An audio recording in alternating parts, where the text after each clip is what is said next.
Glória a Deus. Graça e paz, irmãos. É mais um dia abençoado, né, que nós estamos aqui na casa de Deus. Temos esse grande privilégio de poder nos reunirmos nessa casa de oração, nesse lugar de comunhão, né? Aqui onde se encontra a família de Jesus, e nós estamos aqui neste dia tão maravilhoso. Choveu agora há pouco, né? Esses dias para trás estava bem quente, mas graças a Deus essas últimas chuvas aí deu aquela refrescada, e nós glorificamos a Deus por isso, né? Então, eu quero já agradecer aqui pela oportunidade que me é dada mais uma vez de poder estar aqui no culto da unção.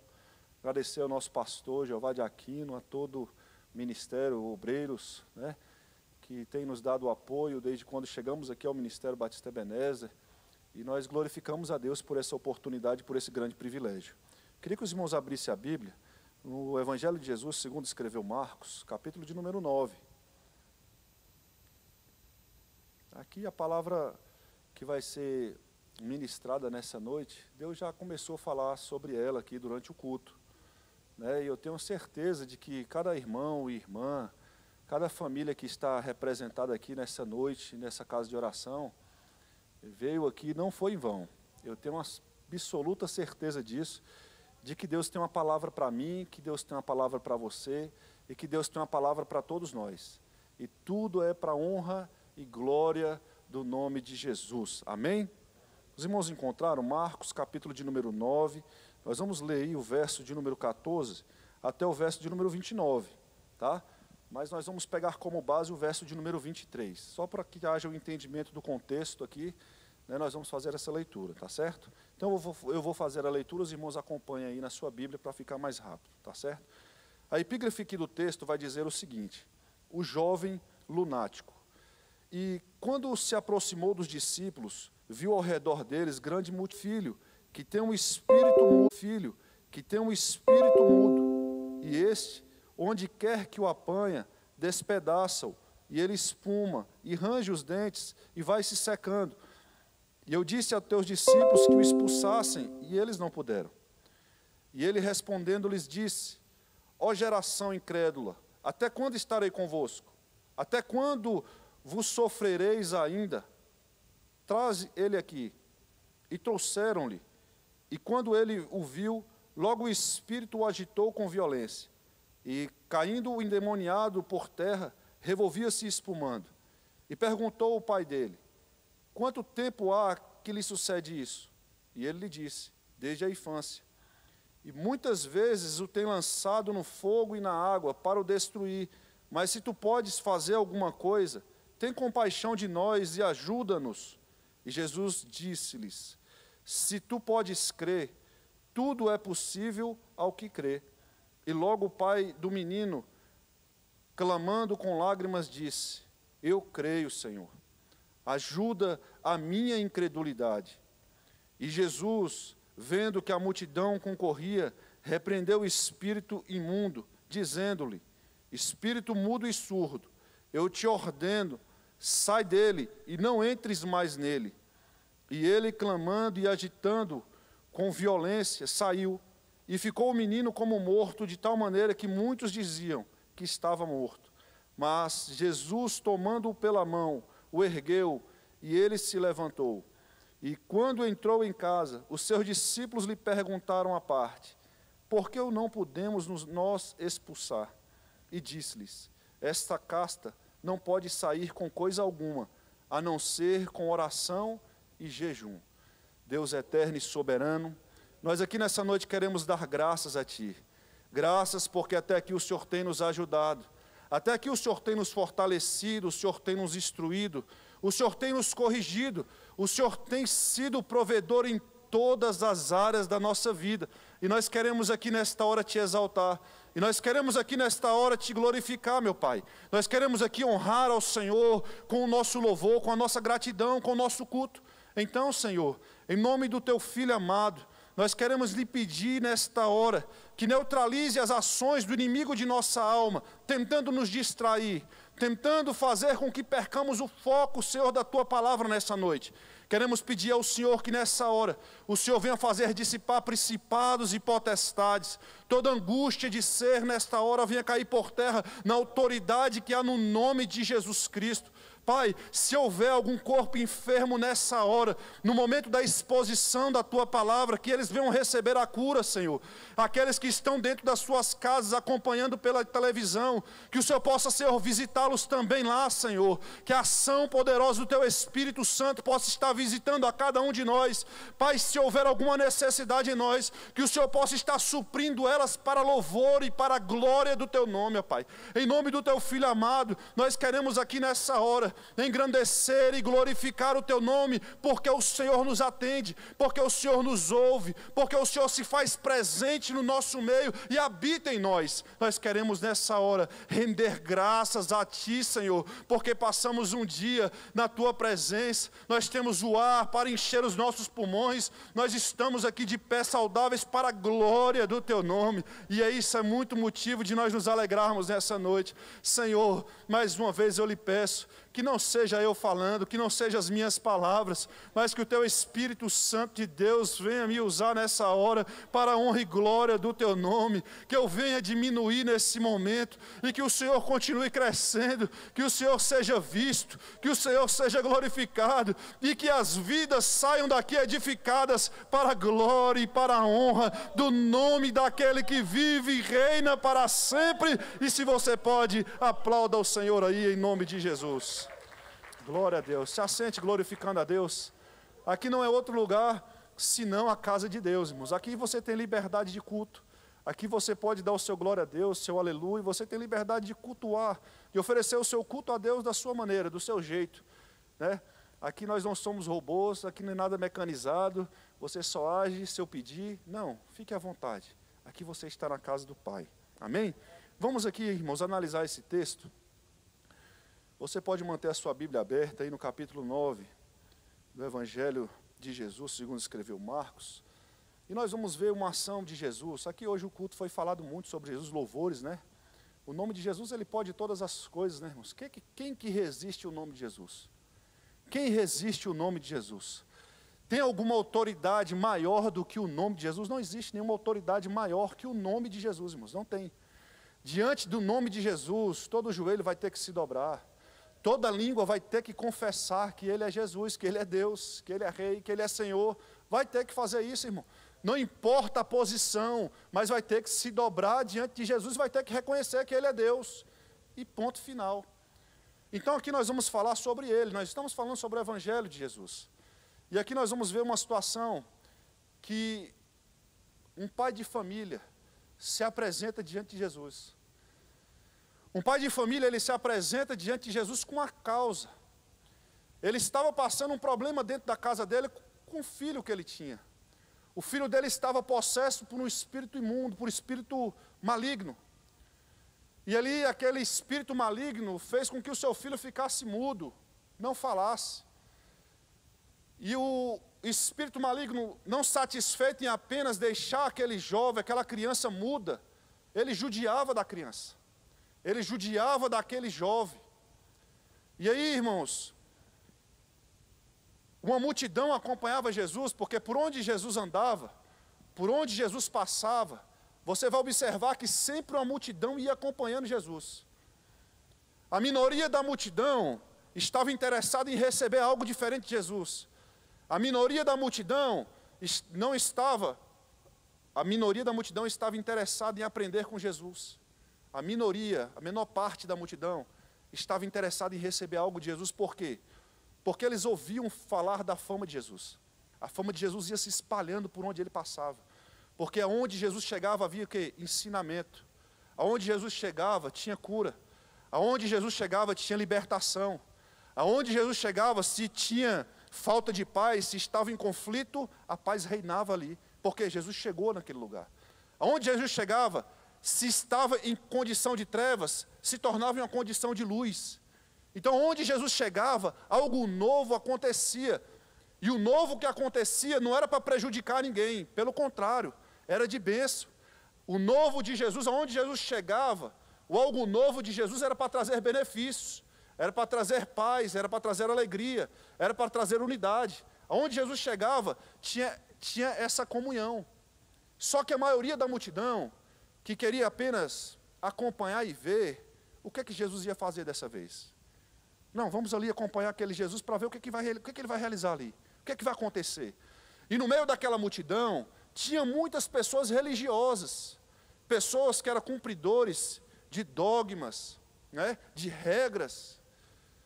E tinha muitos religiosos, doutores da lei, conhecedores da lei. Conhecia a lei decorada, porque o judeu ele tem que conhecer até os 7 anos, ele é obrigado a conhecer o Pentateuco, os 5 primeiros livros da Bíblia. Então eles tinham esse conhecimento. Só que o conhecimento deles, eles não colocavam em prática. Era somente teoria, eles tinham conhecimento teórico, mas a prática deles era distante do conhecimento que eles tinham. E sempre quando Jesus se deparava com esses religiosos, Jesus entrava em conflito com eles. Por quê? Porque Jesus confrontava a teoria deles. Porque tem teoria, mas não tem prática, não tem vida. Não tem ação, não tem atitude. Isso adianta? Não adianta. Não adianta você conhecer e não praticar, e não colocar em prática. Não adianta, irmãos. E nós vamos ver que nesse texto, que os discípulos de Jesus acompanhavam ele, viam os milagres que ele realizava, mas não conseguiram expulsar um demônio, irmãos. Não conseguiram expulsar um demônio de uma pessoa. E nós vamos observar que as pessoas daquela época eram pessoas religiosas, tinham conhecimento religioso, porém, desconheciam o poder e a autoridade de Deus através das atitudes deles. A ponto de quando uma pessoa está enferma, eles procuravam pessoas curandeiros da época para ver se conseguiam receber um milagre e uma cura. E a última opção sempre era Deus. Quando se manifestava ali um profeta, um sacerdote de Deus, usado, um homem de Deus para ser usado, e aí sim operava um milagre na vida daquelas pessoas. Mas nós vamos observar que aqui tinha uma multidão que acompanhava Jesus. E que um pai de família estava no meio daquela multidão, e de repente ele podia estar no meio da multidão de forma incrédula. De repente, não, ele estava de forma incrédula, que depois ele pede perdão pela incredulidade dele. Nos dias de hoje, não está diferente a situação. Teve uma família que procurou ali a minha esposa, que tem uma filha de 14 anos, que tem tentado tirar a própria vida há tempos. Há tempos, essa jovem de 14 anos, ela tenta tirar a própria vida, não está mais feliz com a vida. E aí a mãe chegou na minha esposa e pediu uma ajuda, ver se a igreja podia ajudar, eles são do catolicismo.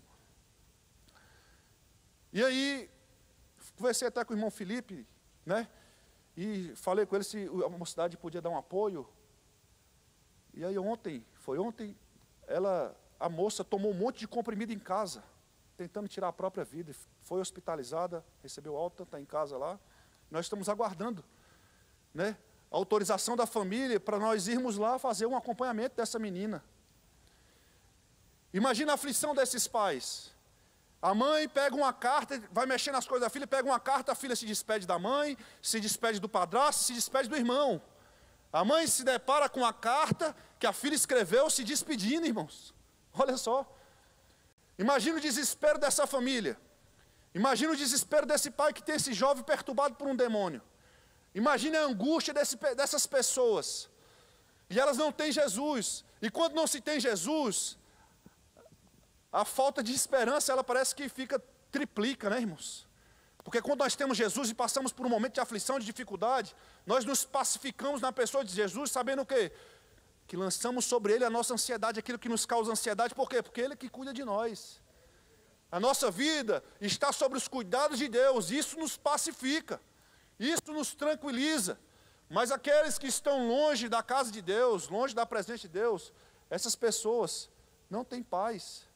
Elas não têm essa tranquilidade que nós conseguimos ter, servo de Deus. Então, irmãos, esse homem foi até Jesus, mesmo com a fé dele desfalecida, ele se aproximou de Jesus. A palavra de Deus vai nos dizer e vai nos afirmar que a fé ela vem pelo ouvir. E não é por ouvir louvores que a fé vem. Não. A fé vem, não é pelo movimento emocional meu. Não. A fé vem, irmãos, não é pela quantidade de vigílias que eu vou. Tem umas vigílias aí que estão inventando agora aí, que é cheio de nomes, né? Do vaza, não sei mais do que. Mas não promove mudança na vida de ninguém. A fé ela vem pelo ouvir. E o ouvir a palavra de Deus.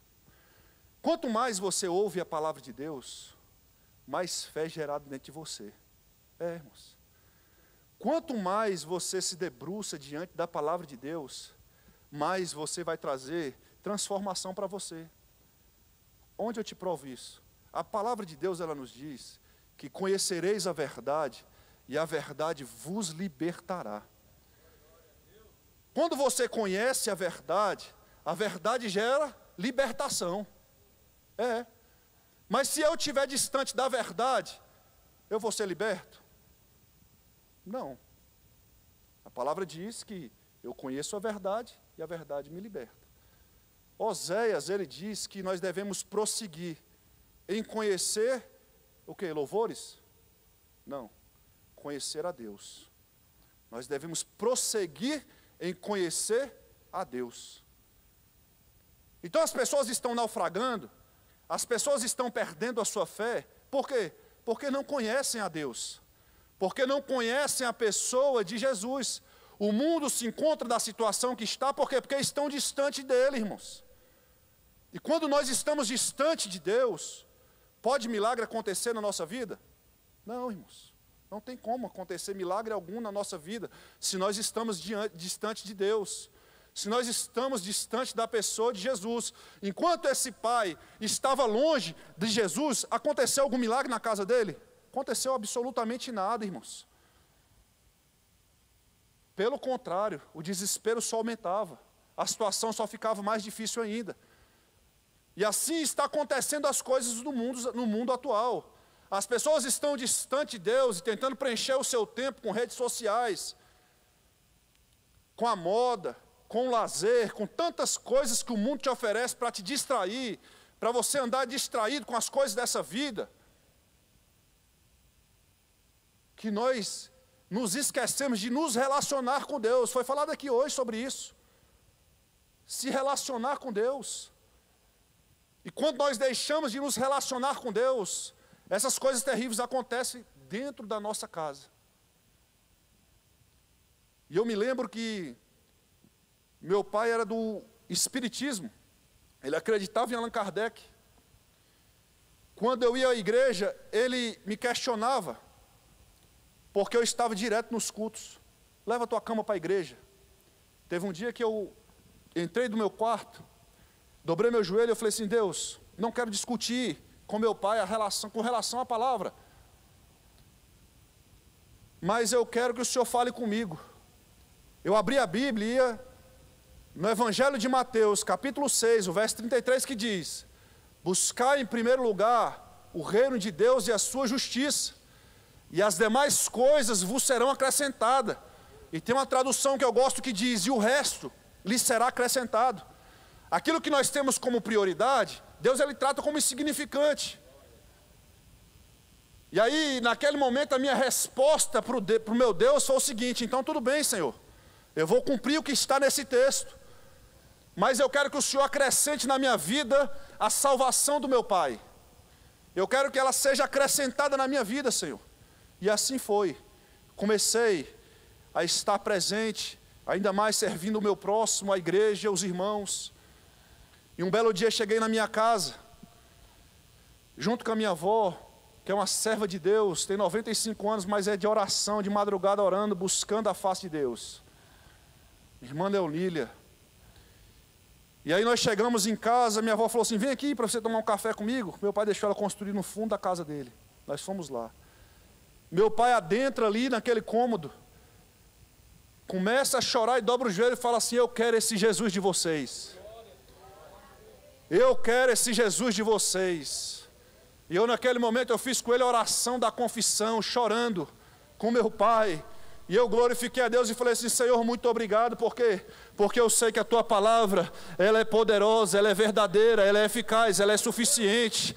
Eu não preciso de mais nada a não ser a palavra de Deus. É por isso que eu te digo, prossiga em conhecer a Deus, porque quando você conhece a Deus na sua essência, meu amado irmão, minha amada irmã, as tuas dificuldades não são dificuldades diante de Deus, porque Ele diz que para Ele nada é impossível.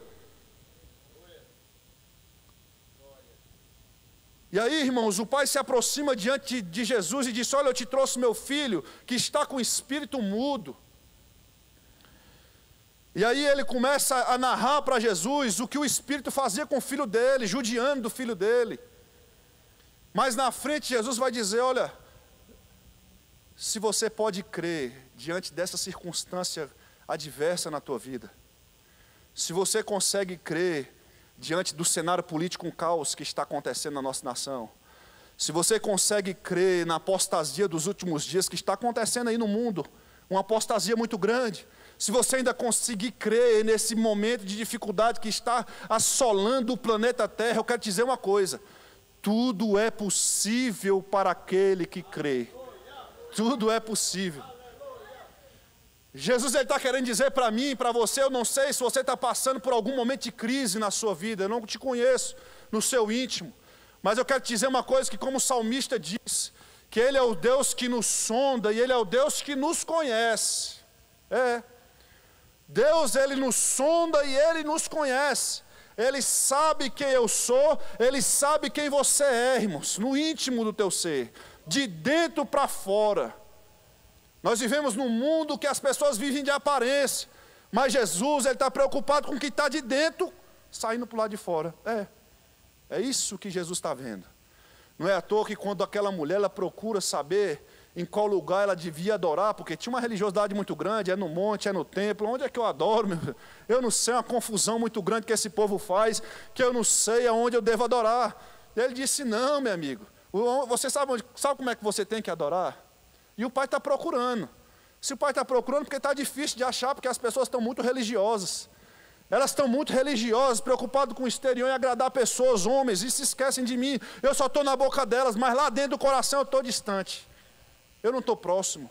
E quando eu não estou próximo, aí o que acontece? As divisões, as contendas, as murmurações. Aí acontece esse tipo de coisa. Por quê? Porque ele não está dentro, está só na boca. E aí, meu irmão, ele diz, olha, o Pai está procurando os verdadeiros adoradores. E sabe quem são os verdadeiros adoradores? Não são os afinados. Né? O irmão pastor Paulo Pedro falou aqui, não são os afinados, não são os mais preparados, não, irmãos.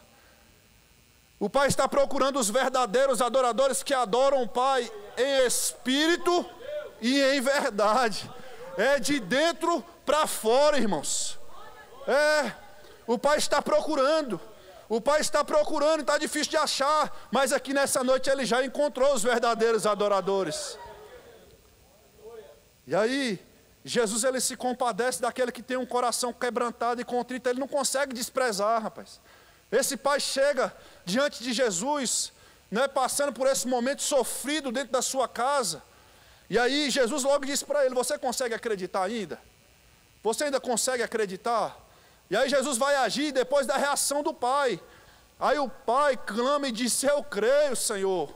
E depois que o pai responde de verdade, Jesus recebe a verdade vinda daquele pai que ele crê. Aí Jesus fala, então pronto, agora tu vai receber a tua bênção. Agora você vai receber aquilo que você veio buscar. Não é assim que está escrito lá no livro de Crônicas, capítulo de número 2 Crônicas 7, 14 e 15, um texto conhecidíssimo pela igreja. Não é? É uma resposta a Deus para quem? Para a igreja, para aqueles que falavam em nome do Senhor. E aí ele vem responder a oração e ele vai dizer, olha, se meu povo que se chama pelo meu nome, se humilhar.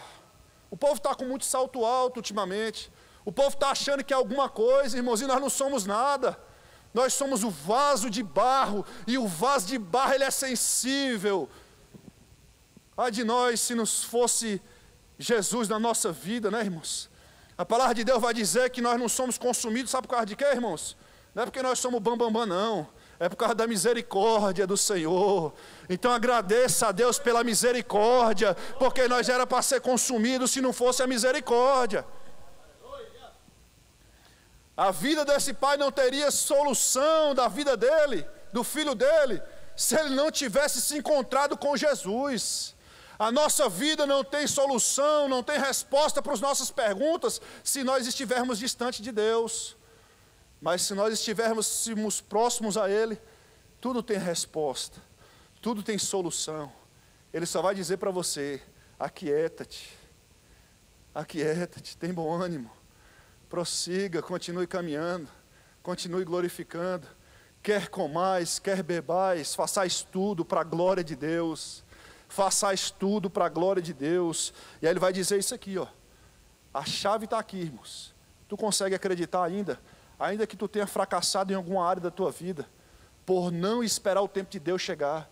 Porque nós fracassamos, porque nós não esperamos o tempo e a vontade de Deus chegar na nossa vida. É por isso que nós deixamos de triunfar. Porque Jesus disse que nós somos mais do que vencedores. Nós somos mais que vencedores através do quê? Do nosso diploma? Não.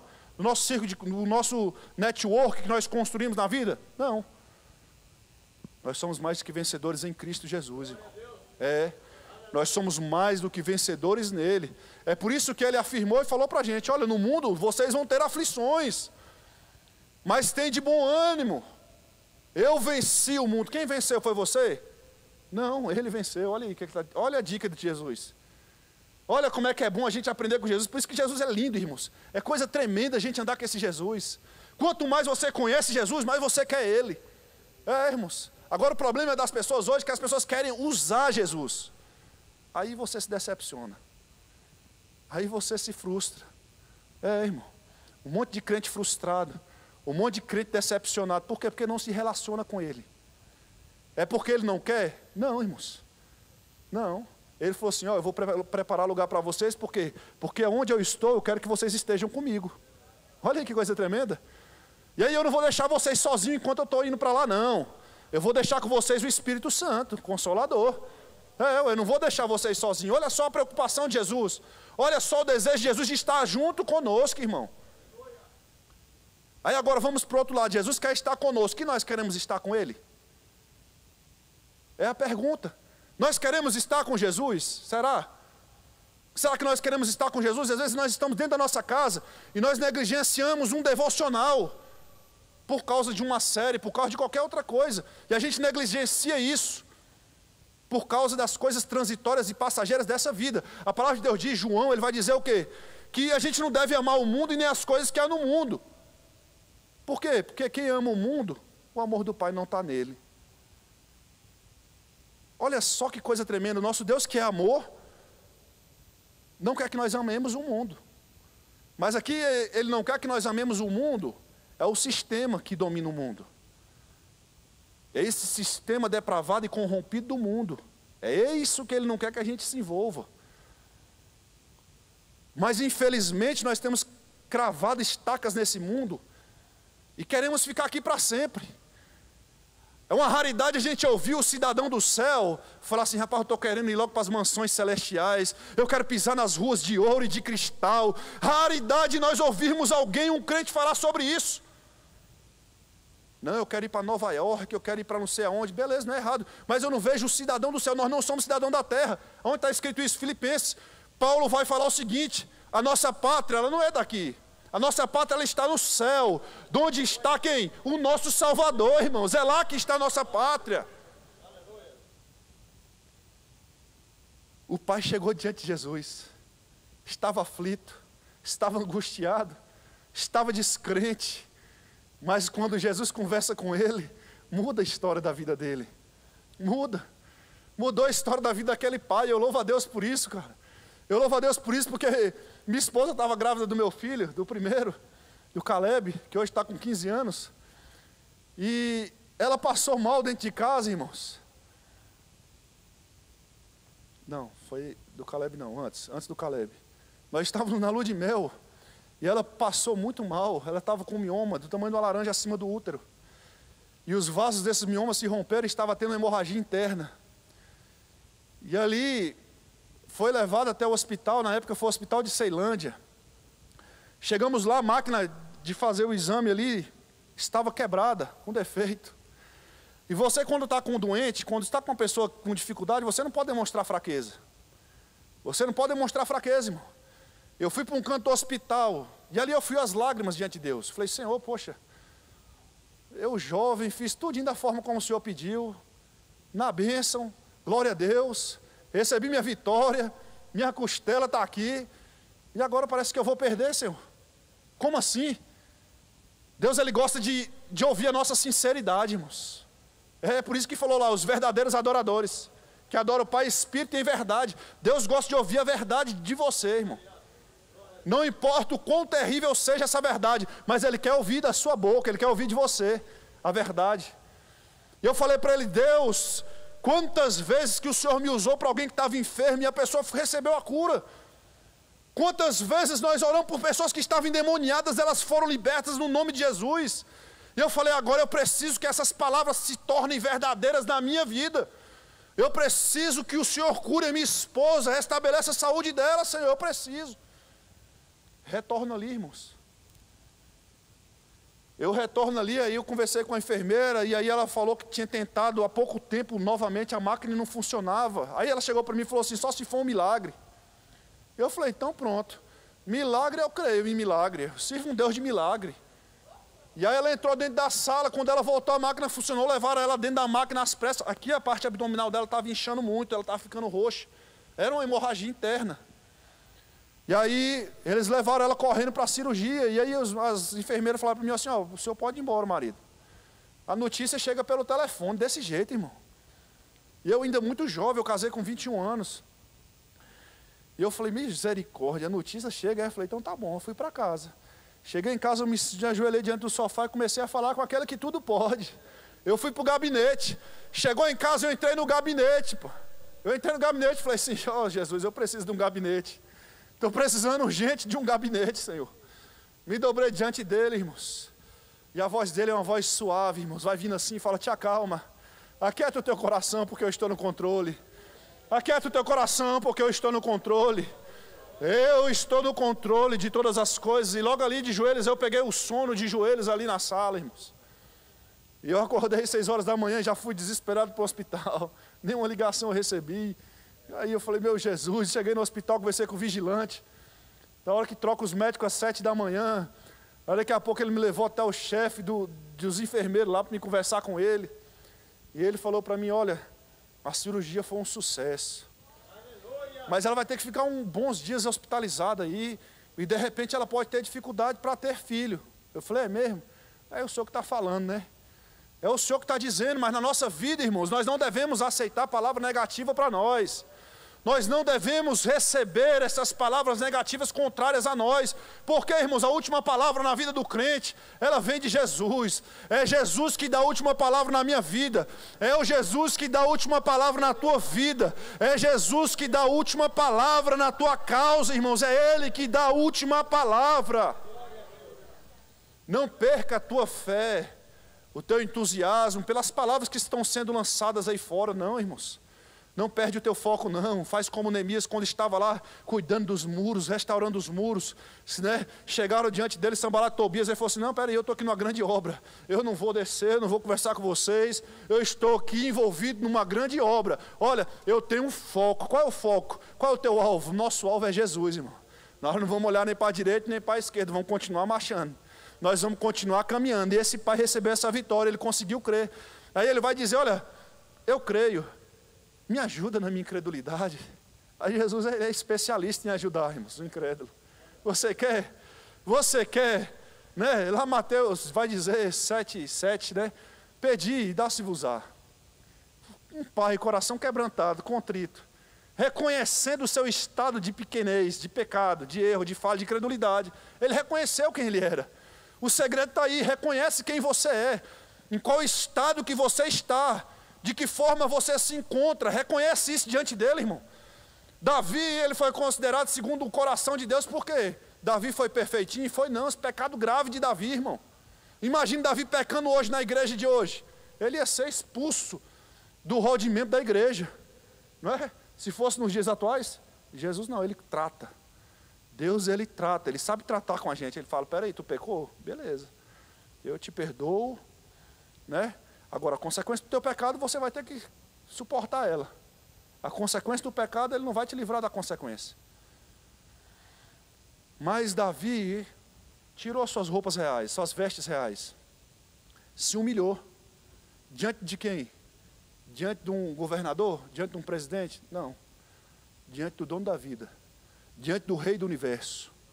Ele se prostrou, ele botou a cara no pó e na cinza, roupa de saco, se humilhou. Falou assim: cara, eu sou rei, mas agora eu não sou nada. Eu não sou nada, o Senhor está acima de mim.